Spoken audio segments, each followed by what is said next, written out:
வணக்கங்க. நான் உங்க இந்திரா சுந்தரம். இதுவும் ஒரு வருத்தமான பதிவு தான். பெற்றோர்கள பத்தி.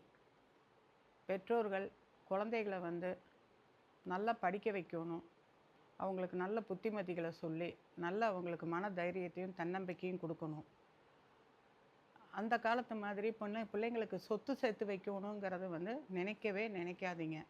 அந்த காலம் மாரி இந்த காலம் இல்ல. ஜெனரேஷன் மாற மாற எல்லாமே மாறிட்டு வருது. இப்போ பார்த்தீங்கன்னா, கலெக்டர் ஆஃபீஸில ஒரு வயசானவங்க தாத்தா, பாட்டி என் மகனுங்கள சொத்தெல்லாம் வாங்கிட்டு எங்கள தொரத்தி விட்டாங்க அப்படின்னு கண்ணீரா நிக்கிறாங்க. அத பார்க்கும்போது ரொம்ப வேதனையா இருக்கு. பிள்ளைங்களுக்கு எல்லாமே சொல்லிக் குடுங்க. எல்லாமே படிக்க வைங்க. எவ்வளோ படிக்க வைக்கணுமோ படிக்க வைங்க. கல்யாணம் பண்ணுங்க. அவங்களுக்கு என்ன வேணாலும் பண்ணுங்க. ஆனால், தனக்கு என்ன தேவையோ அத வச்சுக்கிட்டு பிள்ளைங்களுக்கு குடுங்க. நமக்கு இல்லாம பிள்ளைங்களுக்கு எதுவும் கிடையாது. நாளைக்கு நம்ம பிள்ளைங்கள யாரையுமே நம்ம டிபெண்ட் பண்ணி இருக்க வேண்டாம். நமக்குன்னு நம்ம கையில இருக்கணும். இந்த காலத்தில கண்டிப்பா அது நமக்கு தேவ.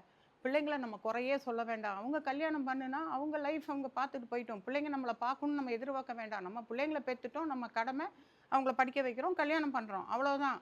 நாளைக்கு அவங்க நம்மள பார்க்கணுங்கிற எதிர்பார்ப்பே நமக்கு வேண்டாம். யாரையும் டிபெண்ட் பண்ணி நம்ம இருக்க வேண்டாம். நமக்கு சேவிங்ஸ் நம்ம கையில கடைசி வரைக்கும் நம்ம சாகுற வரைக்கும் நமக்கு இருக்கணும்.